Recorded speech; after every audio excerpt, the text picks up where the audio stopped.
This episode contains information of a graphic nature that might not be suitable for some viewers and anyone under the age of 18. Viewer discretion is advised. All information in this program is known to be accurate at the time of recording. Any commentary by the host is for discussion purposes only.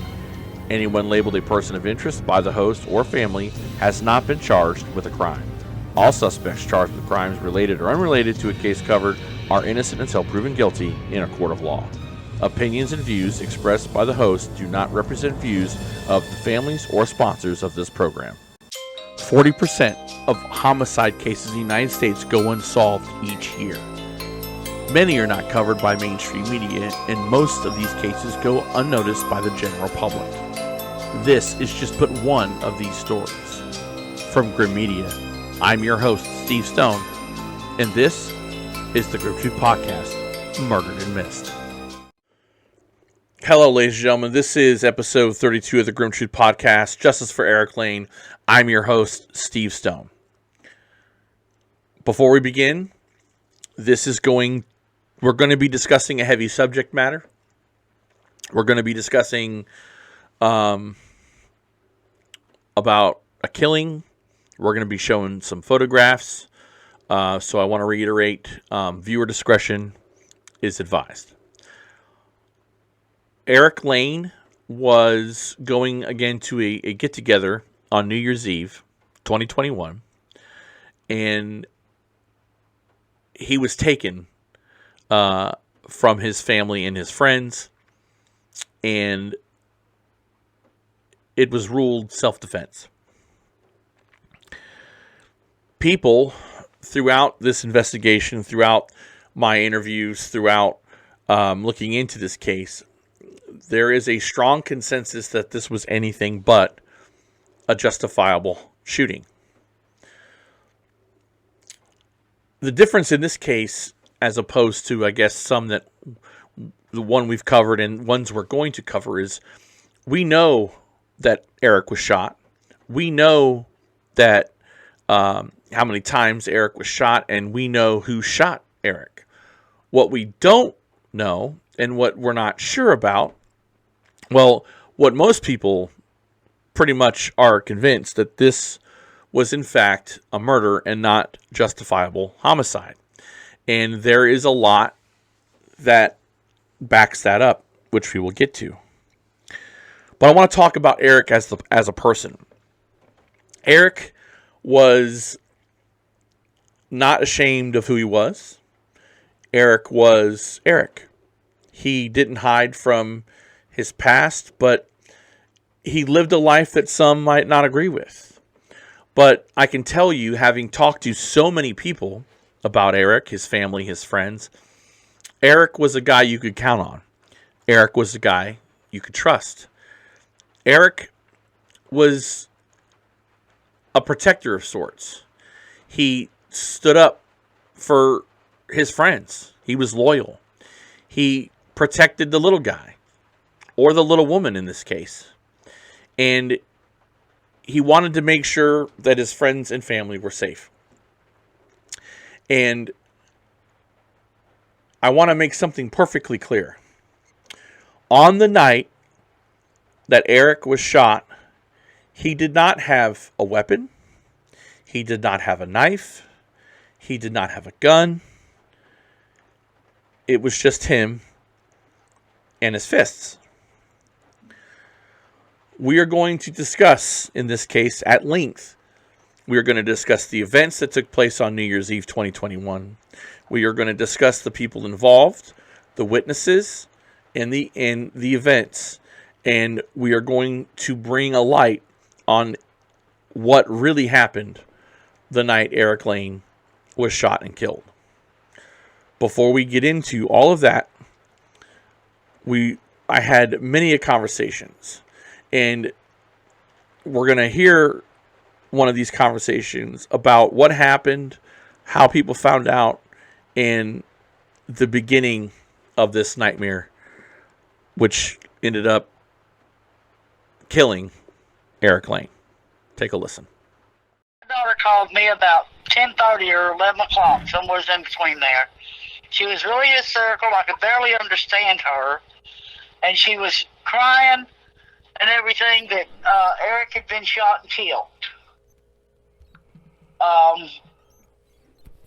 And that Sebastian had done it. And so I told her, I said, all right, I'm on my way down there. I'll be there as soon as I can. And then when I got down there, I called the police department. They refused to let me identify the body or anything. They wouldn't let me see him or anything. And then I tried all day Saturday too, and they still refused. As far as really what happened, I don't know. All I do know is that he was shot behind the ear and it come out his neck. And he had 2 other shots in his stomach. So we hear so Eric got shot. How did we get here? Now, we know who shot Eric. Everybody knows who shot Eric. Sebastian Golden was the young man who shot and killed Eric Lane. But how did we get here? The problem is somewhere at the week before this happened, a week before New Year's Eve incident, a friend of Eric's, female friend named Megan, was also shot at by Sebastian Golden. The number one question is this, and there's been stories that, Sebastian has shot more than one person. This is not the first time he's resorted to using a weapon, but Sebastian supposedly shot at Megan, and we're going to hear about this here in our next segment. And this is what led to Eric getting shot. Now, supposedly, Eric had made not supposedly, there was a conversation that Eric had with Megan, and he told her, you don't have to worry about the Sabastian situation anymore. It's been taken care of. Now, there was a rumor that Eric and Sebastian had gotten into a fight before New Year's Eve. But irregardless, there obviously was some type of altercation which led to Eric's death. So we're going to hear from Megan, and we're going to let Megan explain exactly what transpired that night, what she heard, and how it went down from her point of view.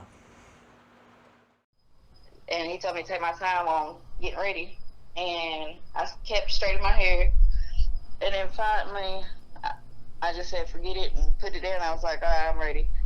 And we took off walking to Lindsay's. We was going to go down the alley, but I had just got some new shoes, so he told me he was going to get my shoes muddy, so we'll take the road. And we started walking on the road around to Lindsay's. We walked up to Lindsay's house, up to the porch where JR and Lacey was sitting. And we sat there. He talked to them for about 15 minutes. And then he said, come on, let's go around the house. And Lacey was like, oh, yeah, Sebastian's around there. And Sebastian had shot at me and my friend like a week prior to that night. And so when she said Sebastian's around there, I just went to the road and said I was going to go back this way. And he said, no, I'll come this way. And I was like, no, I'm going to go this way. He started to follow behind me, but then Lacey was like, oh, you're not going to go now, Eric? And he was like, yeah, just started and he turned around. Then he stopped and kept telling me to come this way. And I told him, no, I wanted to go this way. And we went back and forth for a little while. And then that last come on, he had one arm up higher than the other. And he was standing at the corner of the house, and he was like, come on. And I was like, no, I'm going this way. I'm pointing down the street. And that's when I heard the pop, pop, pop. What did it look like? Did it seem like Sebastian was waiting for him there? Yeah, I never seen Sebastian when we walked up. The whole time we walked up, I never seen him that night until the police station. So what happened after Sebastian shoots? What happens next? when I heard the gunshots, I just took off running, and then I hear the Lacey, her voice hollering, Sebastian. She was screaming Sebastian, and she was like, "You killed him! You killed him!" And so I kept going running. Then I think Sebastian ran behind me, like he was running towards me, so I thought he was after me. So I took off running faster, and then I ran into Chris's apartment where Diane was. But when we went to the police station and got questioned at, when we left the police station, JR was, when we was in the taxi, JR had said something like, "Oh, that's why Sebastian had, or when he heard about Sebastian shooting at me and my friend a week prior to that, he was like, that's why Sebastian jumped up and ran behind the houses when we said, there goes you and Eric, when y'all bit the corner." He said Sebastian had jumped up and ran behind the houses and hid. He said he was hiding from the police. That's what he told JR. Were there police around the area around that time? I'm not sure. So we're going to unpack this a little bit. Megan and Eric are going to this get together. Eric is going a particular route. Megan wants to go a different way. That's irrelevant at this point. What is concerning is that when Eric turns around to discuss what route they were taking or what route he wanted Megan to follow him, Lacey says, you're not coming this way? And then that's when Eric turns back around and proceeds to go in the direction to the house or the porch area and ends up getting shot. And you hear Megan say, I hear the shots, boom, boom, boom, indicating 3. Now, there is a discrepancy into how many rounds were actually fired. We're going to get into that. But what I find interesting, and again, we're trying to figure out the self-defense angle, because Sebastian clearly states, and we're going to get to his comments, that this was all self-defense. He feared for his life because he felt Eric was going to kill him. Okay? So JR says to Megan, that's why, now I get why Sebastian goes around the corner, because he heard you and Eric were coming. Well, why did he go behind the house? I mean, did he think something was going to happen? I don't know. But let's find out, because I wasn't able to talk to JR on the phone, but I do have JR's statement, the conversation that he had with me. So let's get into it a little bit. I asked him straight up, hey, you were there. I was told you and Lacey were sitting together when Eric was shot. He says, yes, me and Lacey were sitting on the porch. Quote, me and Lacey was the only people there, period, other than the Sebastian guy and Eric and Megan Walker. Which she walked away when she seen Sebastian walk up from the side of the building and sit on the porch himself. Then he says Eric walked up to Megan to find out why she left, and when he came back to talk to me and Lacey, he took his jacket off and asked Sebastian why he shot his girl the other day. So this is a little different from what we got from Megan, and that's okay, because sometimes people remember certain things. This doesn't really mean anything. It's just the timeline. So according to JR, they were sitting down, when Eric and Megan got there, Sebastian then comes out and sits on the porch himself. And then that's when him and Eric have this confrontational event where Eric supposedly confronts Sebastian about shooting at Megan. So let's continue. Sebastian said he didn't shoot at Megan. Eric said, man, I'm going to ask you one more time, why did you shoot at my homegirl? And according to JR, that's when Eric hit him and seen Sebastian reaching for his gun. Eric, kept hitting him, and Sebastian got off the porch, stumbled around the building, and Eric was right behind him, and then you hear 6 shots fired. Now, that's according to JR. JR says 6 shots were fired. Now, you're also going to hear, you see that he says, if you look, Sebastian stumbles, and you're going to hear that again. You're going to hear a stumble because that noise was heard from another eyewitness. We're going to get to that. So let's get back to JR's statement. Sebastian ran around the corner and pointed the gun at me and Lacey. So he's saying Sebastian fires his shots at Eric. According to him, was 6. Then he points the gun at me and Lacey, and you hear click, click, and then he runs across the street past Megan Walker, and that's when the cops first pull up. Well, that's interesting. If Sebastian shot Eric for self-defense, why would Sebastian need to shoot at JR and Lacey? Why? They aren't presenting a danger to Sebastian, according to JR. They're on the porch. Sebastian fear for his life? Did he think that JR and Lacey were going to get up and attack him? I don't know. But this does not seem like self-defense right here.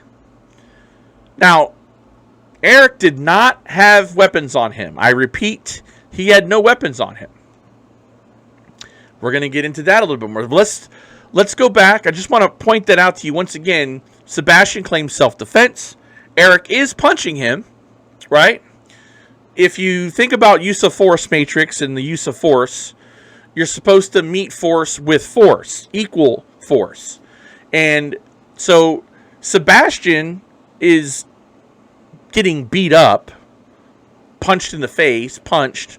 Sebastian could have punched back. He didn't do that. We'll get back to that in a minute. Let's get back to JR's statement. I asked him, I said, did you see Eric hit Sebastian, then see Sebastian shoot? If so, how was Eric standing? JR says, we didn't see the shooting. They was around the corner in between the apartments. But Eric hit Sebastian, and the fist hit Sebastian's head, and the head fell to his knees, and Eric hit him in the back of the head, and that's when Sebastian started reaching for his gun, kind of rolled off the porch against the wall, and Eric was behind him, hitting him in the back of the head. Sebastian stumbled into the garage, into the garbage can. Make sure you remember that. He stumbles into the garbage can, and Eric was still behind him. After that, all I heard was the shots go off. Now, it's going to be important in a little bit. We're going to hear from a witness that claims to hear a smash or something. We're going to get into that.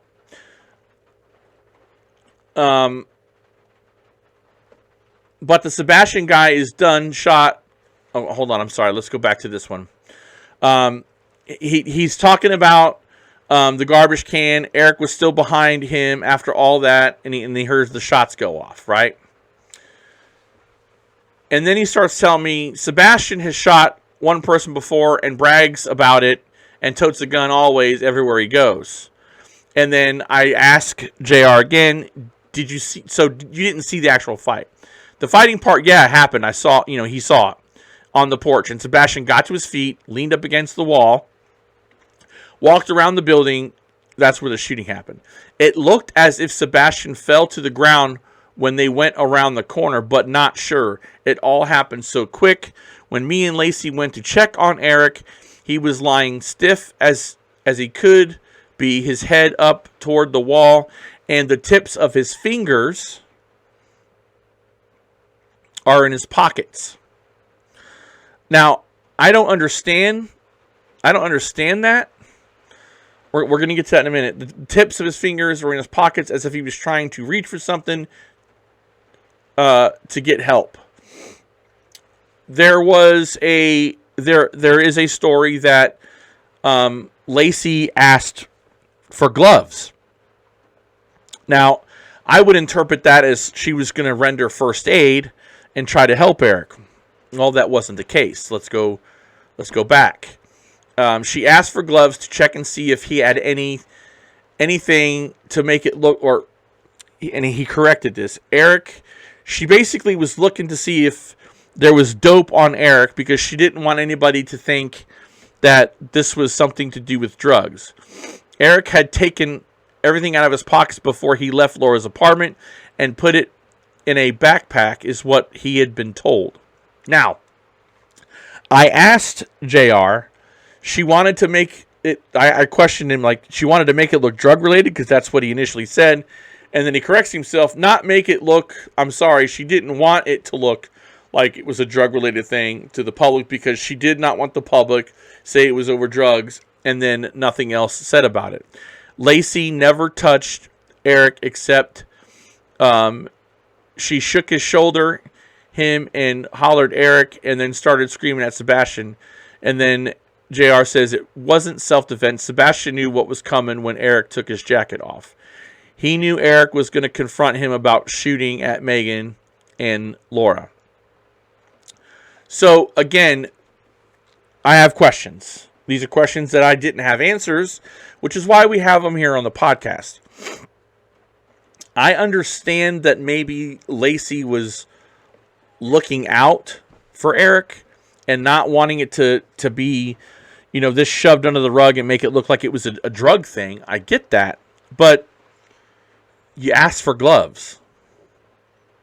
I mean, I'm confused. I am confused about that. I don't know why a person would do that. Obviously, they don't want to get blood on them. I get that, but that's the first thing that comes to your mind is ask for gloves and check for drugs. Not try to do CPR, not do any kind of resuscitation, nothing. That's a problem. So again, when we look at this case, we see that Sebastian and Eric, there's a physical altercation.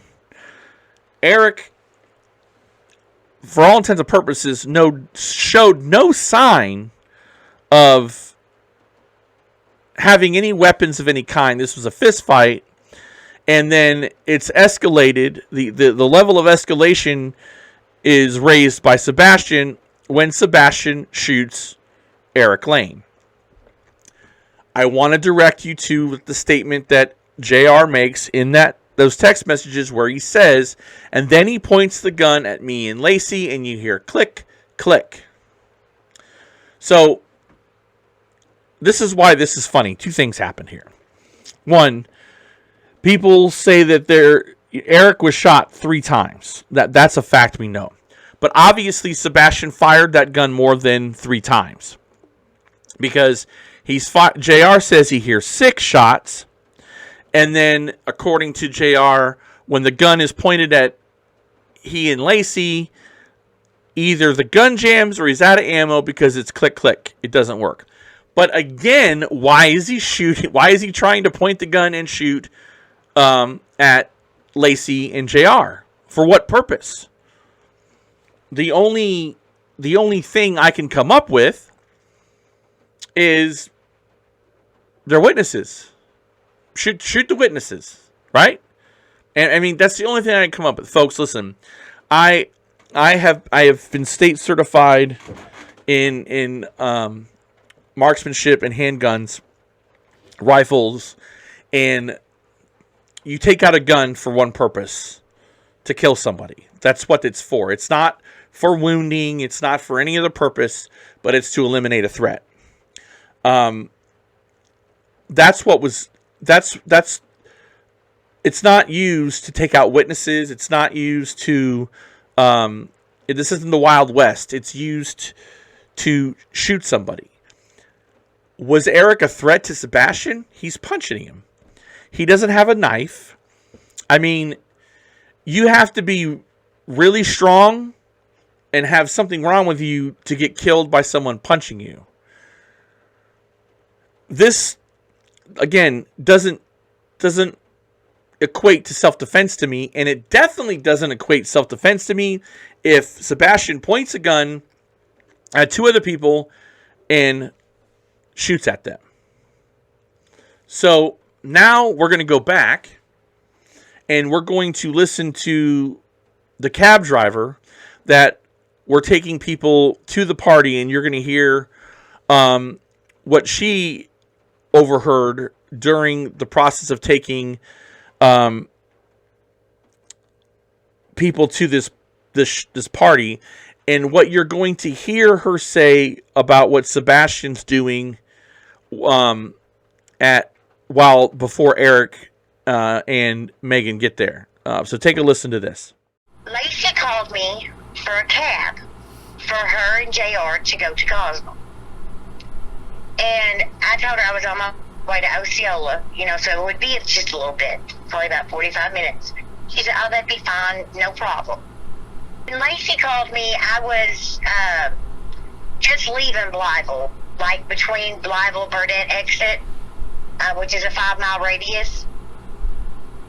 Okay. I got off the phone with Lacey, and then by the time I got to the gas station Luxora, which is about 6 or 7 more miles up the road, Eric called me and asked me if it was okay for him and Megan Walker to ride the same cab ride for the same price. And I told him, me and Eric were friends, and I told him, I said, it's New Year's, I got you on it, because he told me they were going to have a bonfire, and he was, trying to stay out of trouble. And I told him, I said, look, it's only $2 extra a person after 2 people, so I got you on the $4, don't worry about it. And he said, I said, where y'all at? And he said, well, we'll just walk over there. He said, Lacey said it would be better if we walked over there. I said, well, I could pick y'all up wherever you're at, because I thought they were over on Rollison, but come to find out they were on 21st, which was right around the corner. Well, we talked all the way to the Osceola Hospital. I was leaving Osceola Hospital, and I told him, I said, well, I'll be there in about 20-25 minutes. He said, okay. They'd be over there by the end. Well, I was heading back to Blytheville. When I got to that Dodges, Sebastian called me. Now, it was not out of Sebastian's character to say what he said, but he asked me how much longer it was going to be, and I told him probably about 10 minutes. And he said, well, I'm not trying to rush you, but he said the cops are just kind of acting shady right now, and so I was just trying to, make sure you were coming. He said, we're beside the house waiting. And, because the cops were, acting shady. Which, like I said, that wasn't really out of Sebastian's character to say that. But they were hiding beside the house. Lindsay Stallings picked Sebastian up from Deerfield Inn and took him to her apartment on Chickasaw, which is where Lacey and JR were at. Nobody has any idea why Lindsay brought him there, dropped him off, and he was waiting on the same cab ride as Eric went. Because they didn't get along. See, I was wondering that myself. She raises a good question. Why would he want to share the same cab? Why Sebastian would want to share the same cab that Eric was in? Furthermore, there are a lot of things that just aren't making sense here, which could lead us to speculate, and I really don't like to do that, but it makes you wonder. Several things aren't adding up. One, Sebastian says he's hiding from the police. Why is he afraid of the cops? What is plaguing him that he doesn't want to have contact with law enforcement? It could be drug. He could have drugs on him, the gun, or maybe he just doesn't like cops. I don't know. Second thing is that everybody at this point knew Sebastian was hiding from the cops, with maybe the exception of Eric. And they don't get along. But according to what we know now, he sees Eric coming up, and then he's hiding behind the corner, or he goes behind the corner. Doesn't want the confrontation, but there is a confrontation. Eric had no weapons on him. None. There were no weapons on Eric. There was no weapons on Eric, and there was no intent by Eric that we know that he was going to, that he knew Sebastian was there, or that he was going to do anything to Sebastian. Now, everybody knows that Eric was going to stick up for his friends, Megan, and you know, I know growing up, I got a passionate ass whipping quite a bit. This doesn't make the case for self-defense at all. The other thing, too, is force must meet force. You know, the force matrix states again that you must use force, equal force. Okay? He's not pulling a gun.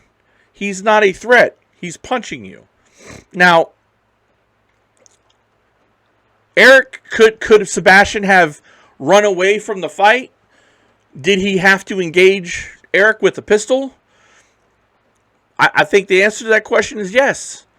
Folks, when we get down to it, and we're going to get into one more witness, and then we're going to get to Sebastian's comments, but this is what's left of Eric Lane. This pool of this water that has his blood in it. This is what's left of what happened to Eric. If Sebastian's getting beat up, that doesn't give him the right to pull a gun on Eric. Furthermore, if he's pulling the gun and shooting Eric, according to JR, he pointed the gun at JR and Lacey. Why did he do that? This also begs one more question. A witness who has helped me out with this case, who will remain anonymous, took photographs of where Eric fell and where Eric was when the cops got there. Which this person's insinuating that Eric was moved a little bit. And so let's talk about that for a moment. Eric's body, according to this diagram, this picture, his body is where the mud hole was. That's where Eric fell. But when Eric, when the police are called, his body is in another direction. Now, why is that? This also begs the question of where Eric's hands were, according to JR. Eric's hands were in his pockets. Well, I don't know about you, but if you pass out, fall, or something happens, you don't have control over your motor functions. When you pass out, faint, and you fall where you are, you don't have control of how your arms go and where they fall, which means is it possible that Eric's hands are in his pockets when he falls? I don't think that's the case. These are the problems these are the more questions that we come up with the more we dig into this. Coming up, we're going to listen to a witness who was actually there, and he explains what he saw when this all went down. Good. So, can you, as best you can, tell me about the events that took place that Eric Lane passed away? I heard him and Sebastian outside fighting. And you heard him fighting? Yeah, I heard him arguing back and forth, and I heard somebody slam somebody into something, so I opened the door, looked outside, and that's when Sebastian shot him. Did Eric have anything on him? No. No. Did you see who was hitting who? No, I didn't see that. Let me ask you this. Was there anybody else other than Sebastian with Eric? No. Not with Eric, but there was a girl and another guy sitting on the porch. But were they close? Were they right next? Pretty much. They were talking, and they were just letting them two fight. Were they fighting or arguing? They were arguing, and then they broke into a fight. There's no time for that. The fight was quick.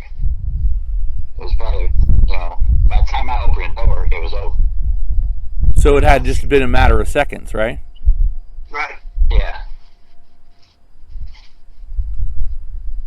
What happened after the gunshots? What happened then? I looked at the two people on the porch, and I said, that didn't sound good. And then they went and looked around the corner and seen that Eric was shot. And, well, Sebastian was starting to run down the road, but I heard him say, he said, I told you not to run up on me like that, motherfucker, I'll kill you. But that was after the shots were fired. And you, like you said you heard that slam. So your best guess, how long did it take from the time you heard that slam to the time you heard the gunshots? Like, not even 5 seconds. I walked to the door, opened it up, and then the shots rang out. How many did you hear? 7. 7. I told you not to run up on me, motherfucker. I'll kill you.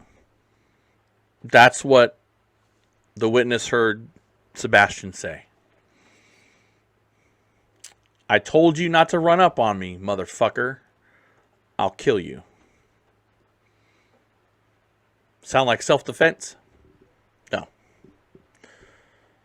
The other thing that the witness can confirm was that this fight didn't last a long time. This fight was rather quick. He hears the slam, which coincides with what the other witnesses said, that Eric had hit him, Sebastian had fallen. This is where he slammed into this garbage can. This is exactly what JR stated. And within a matter of 5 seconds, this fight's over. There's 7 shots fired. 3 of them hit Eric. And the biggest factor of them all, the entry wound to one of these shots is in the back of his head, and the exit wound comes out the front side of his face area. I'm going to say that again. Eric has an entry wound that enters the back of his head. Not the front, the back. How's that self-defense? Shooting someone in the back does not equal self-defense. So let's get into what Sebastian says. Sebastian reaches out to me and he says, I think before you go calling somebody a murderer, you need to get your facts straight. I'm really curious what's to be said and how credible your info is, and where did you get it from, and were they there? Well, my information's pretty credible because, yes, these people were there. I went on to say, well, why don't you tell me your side of things? It's always better to hear both sides. And he goes on and says, it's a lot. I'm at work right now. He wanted to get back to me. So he got back to me. He says, so here's what you probably don't know. About 4 months prior, I got my gun slapped out of my pocket and got sucker punched by the cousin of Eric. I called the police and made a report, pointed at them, and reported my gun stolen, is what he's going on about. I guess they had stolen his gun. So the cops knew who took it, but couldn't do nothing because there was 15 people out there. They would have had to check them all, and the gun probably wasn't even on their person. And I asked him about the date, and he couldn't tell me about the date. And I asked him if there was bad blood between, him and Eric. In a sense, there was bad blood, but I still never acted on it, according to Sebastian. I let it go, forgave them, let them talk their little shit about my gun. I was like, okay, thank you. So people are saying that you and Eric had a beef before the shooting. Was this the incident? And he went on to say, well, we have never had any fights or arguments. I just knew not to fuck with him because he on that shady shit, stealing and shit. I've heard of him stabbing people and beating the hell out of people. I've personally heard him say he was finna stab somebody before. His words, not mine. Somebody. Finna stab somebody. And I know somebody who he stabbed. Again, this is according to Sebastian. Did he ever make any threats to you, or did you make any threats to him before this? Sebastian went on to say, I don't hate nobody, nor do I wish anyone dead. I've been on the other end of the gun before, so that's why I keep one. No, he never made any threats, nor did I. I didn't even know he was mad enough to whoop my ass like that, but the thing is, he wouldn't stop. I was sitting down when he hit me. He hit me at least 10 times before I pulled my gun. And by then I was about to hit the ground. He hit me in the back of the head.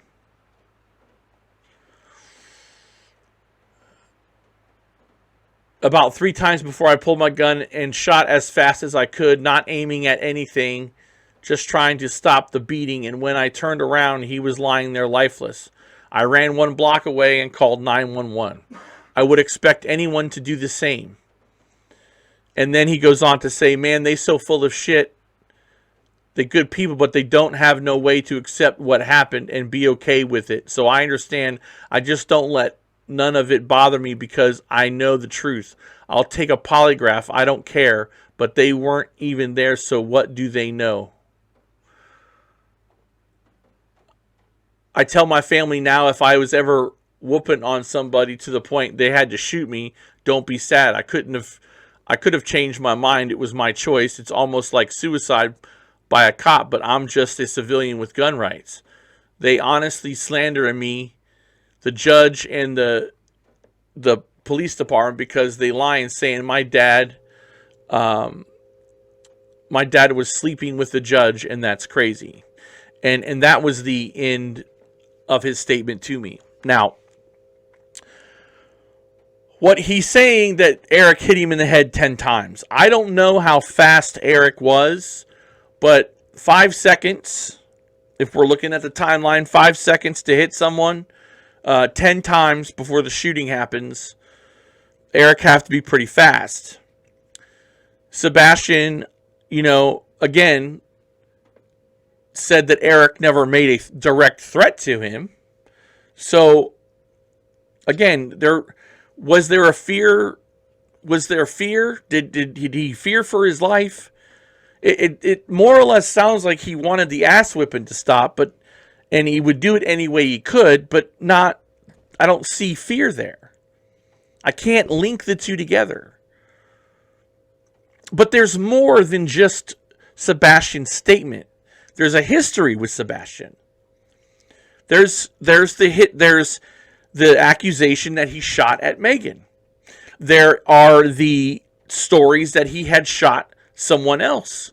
There are statements made by witnesses, by one of the witnesses that I did not play in this episode, that he's quick with the gun. Quote, he is quick with the gun, end quote.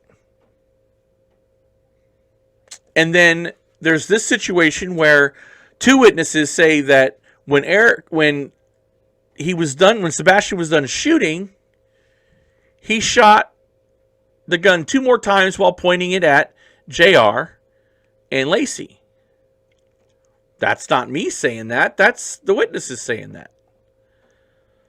So there's more history of this kind of reckless, violent behavior on the part of Sebastian.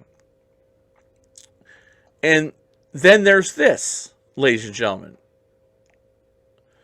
This was pulled off Facebook just this week. Sebastian Golden, you are going to own this shit right here, on God. And this is a woman that looks like she was punched in the eye. And it states, a murderer and a woman beater. When is Mississippi County going to do something with this obviously dangerous individual? So, Sebastian is being accused of striking this woman here. There's blood trickling down her face. There's a pretty good knot, a shiner. And this is a pattern of violence that we see from Sabastian. The grim truth about the case for Eric Lane is cut and dry, in my opinion. Other than a fist fight, there was no imminent danger to Sabastian. He was getting his ass kicked. There's no question. Eric was punching him. There's no question. But was it enough to claim self-defense? No. Eric was murdered. End of discussion. Eric was murdered. The cops dropped the ball. You can't claim self-defense where you have an entry wound going into the back of someone's head. He shot his gun 7 times, hitting Eric 3 times. Once in the head, twice in the stomach. You've heard from witnesses that Sabastian was hiding behind a corner because he wanted to avoid, quote-unquote, police activity. But is that the real reason? Another factor is, was Eric's body moved? Now, I only heard this one time, but it bears repeating. Was Eric moved? Was it made to look like he had something in his pockets? I go back to, these are just questions I'm raising, and hopefully somebody out there can answer them. It begs the question, was it meant to look like it needed to be self-defense? I'm just asking. I'm not speculating. I'm just asking. I don't see the need why someone needs to go through Eric's pockets with gloves, because you could be rendering first aid. Now, I don't know, and I don't think anybody knows if Eric could have been helped at that point, but I would have been putting on gloves trying to give Eric CPR, give him a chance, not digging through his pockets looking for dope. And I'm not saying that she had anything to do with it. I'm just asking the question, is looking for through somebody's pockets right after they got shot the most important thing to do? 7 shots were fired, 3 enter the body of Eric Lane. And then Sabastian supposedly turns the gun on the 2 witnesses, JR and Lacey, and fires. Click, click, the gun doesn't go off because it's probably out of ammo. And finally, the statement that Sabastian is heard making, I told you, quote, I told you not to run up on me, I'll kill you. That, I think we already have our answer, folks. I truly believe that this case has the grounds to charge Sebastian Golden with a crime.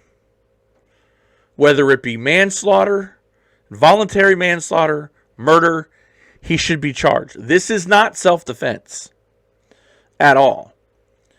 Eric Lane deserves justice. Eric Lane started a fight, and there will be those people that say, oh, well, he shouldn't have done what he did. Well, he didn't pull a gun on anybody. He didn't pull a knife on anybody. Back in the day, people would just get their ass whooped and no one would put out a gun. And that's what Eric was doing. He was sticking up for a friend of his that he believed was shot at by someone who was, quote, quick with the gun, end quote. And Eric was beating Sebastian's ass. Sabastian could have fled. He could have run. He didn't. He shot and killed Eric Lane. End of the story. If you have any information on the murder of Eric Lane, you can email me, stevestone@thegrimtruth.com. That's stevestone@thegrimtruth.com. And if you need to, as always, you can remain anonymous. I want to thank Luann Lane. I want to thank the family and friends of Eric Lane for letting me tell this story and help fight for their family to get justice.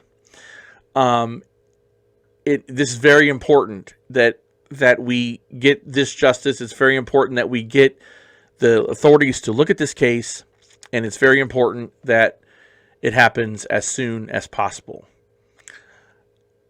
As we continue to be a voice for the voiceless in search of the truth, I'm your host, Steve Stone, and this has been the Grim Truth Podcast.